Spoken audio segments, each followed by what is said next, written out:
buna nə ad vermək olur? Bu vicdansızlıqdır. Yəni, yaxşı, xalqdan qorxmursansa heç Allahdan qorxdur. Belə şey etmək olar mı? Ona görə bax, bu onu göstərir ki, bu məmurun mənəvi degradasiyasıdır. Bu insanın mənəvi degradasiyasıdır. Belə məmurlar bizə ləkədir, ölkəmizə ləkədir, iqtidara ləkədir. Və hamı bilsin, eşitsin ki, belə hallara qarşı mübarizə daha ciddi aparılacaq. Allah size güldürsün ay cənab prezident. Deyirsən, bunlar deyir vəzifəyə gəlir ki, pul yığmaq üçün. Və nə üçün gəlməlidirlər ki, vəzifəyə? Vəzifəyə pulla təyin olunublar ki, pul da yığmalıdırlar da.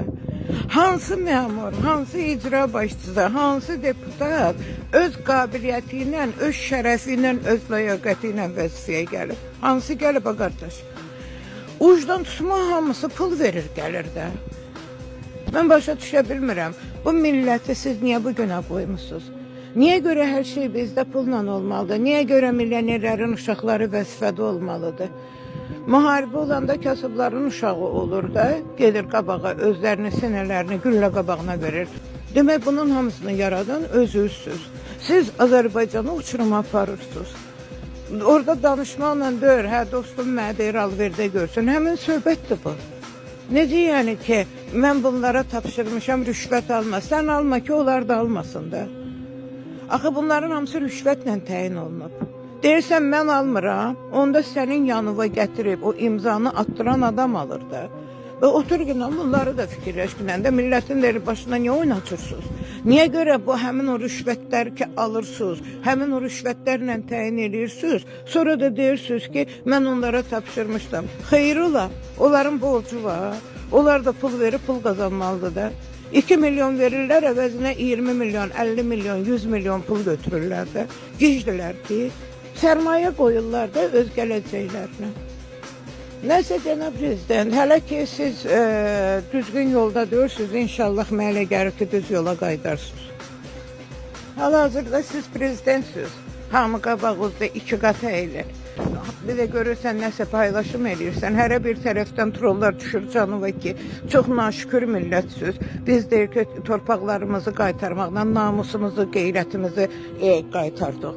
Xeyr, biz torpaqlarımızı qaytardıq, amma namusumuzu, qeyrətimizi itirdik. Çünki Azərbaycanda iş yoxdur. İşsizlikdən qadınların çoxsu fahişəlik edir. İşsizlikdən oğlanlarımız hamısı xaricə axışıb, orada burada iş üçün gedirlər. Hərəsi bir Nataşadan, Marinadan alıb məcbur olur qalmağa. Azərbaycan qızlarının içində elə tərbiyəli, elə namuslu qızlar var ki, kasıb olduğu üçün onlara elçi gedilmir. Güya ki, siz Leylanın ya Arzunun atası olmasıydınız, sizin qapısına o milyonerlər elçi gələrdi. Yox. Ona görə deyirəm ki, olaydı kasıb Leyla, görüm Leyla'ya bir salam verən olardı, olmazdı.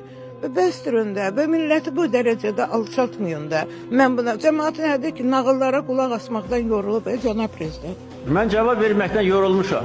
Gedin açın da görmürsünüz nə qayrı? Nəyi qardaş, nəyi açıq qoyaq, nəyi açıq saxlayaq, onsuz Azərbaycan xalqını açıqda qoymusan da. Azərbaycan xalqı nəfəs ala bilmir. Azərbaycan xalqında bir dənə havadır pulsuz. Bütün şoförlərin əlindən səlahiyyətlərini aldın, işləyə bilmirlər. Bazarları bağladınız. Məmurların hamısı yol ticarətini saxladılar, küçə ticarətini. Və insanlar nə ilə dolanmalıdır? Kəndlərdə olmuşsan, bilirsən kəndlərdə vəziyyət necədir? Mən bilirəm vəziyyət necədir. Hansı şikayətə qulaq asılıb, hansı şikayətə təmin olunub? İcra başçısı kimdir ki, haranın zibilidir ki, ondan şikayət verirsən, der get hara verirsən, versə saymırlar da. Sənə adam yerinə qoymuş olsaydılar, birinci özləri şeylər, deyirlər pulu vermişəm otur yerində. Bunların dedikləri odur da, düz demirlər, haqlı deyirlər. Qorxundan onlara bir söz demirsən, düşürsən cəmaatın canına ki, kim ağzını açan kimi tutub basırsan içəri. Sən onlardan qorxursan, çünki sənin dilin onların yanında qısadır. Çünki onlar səni saymır. Heç biri saymır. Yəni biri saysa deyərəm, hə, halaldır.